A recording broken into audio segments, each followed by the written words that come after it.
Mga kachika, kahapon nga August 10, 2024 ay ang ika-40th birthday ni Mariel Rodriguez, kung saan ito nga ay sinelebrate niya kasama nga ang kanyang mga malalapit na mga kaibigan, kamag-anak at mga ka-business partner.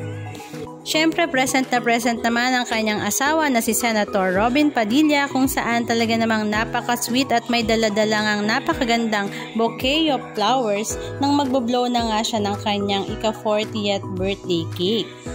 At bago nga siya mag-blow ng candle ay talaga namang hindi pa rin mawawala kay Mariel ang kanyang pagiging kalog at nakakatawa, kung saan sumisigaw nga siya ng happy birthday for herself.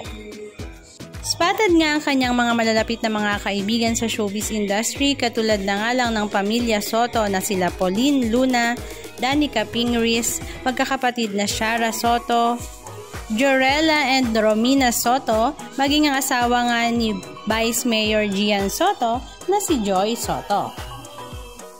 Present din nga ang talaga namang walang kupas na ganda na mami ni Robin Padilla na si Mami Eva Carino. Halika at panoorin natin ang ilan sa mga video clips ganap na kanilang ibinahagi sa kanilang mga social media accounts.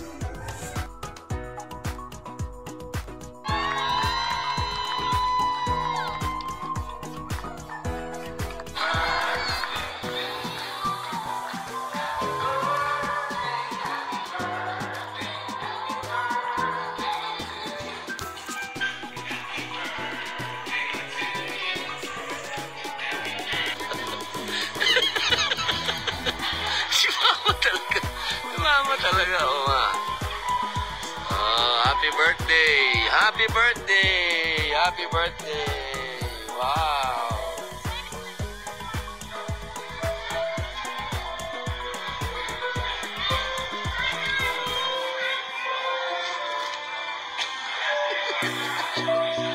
Anong masasabi nyo mga kachika? Just comment down below.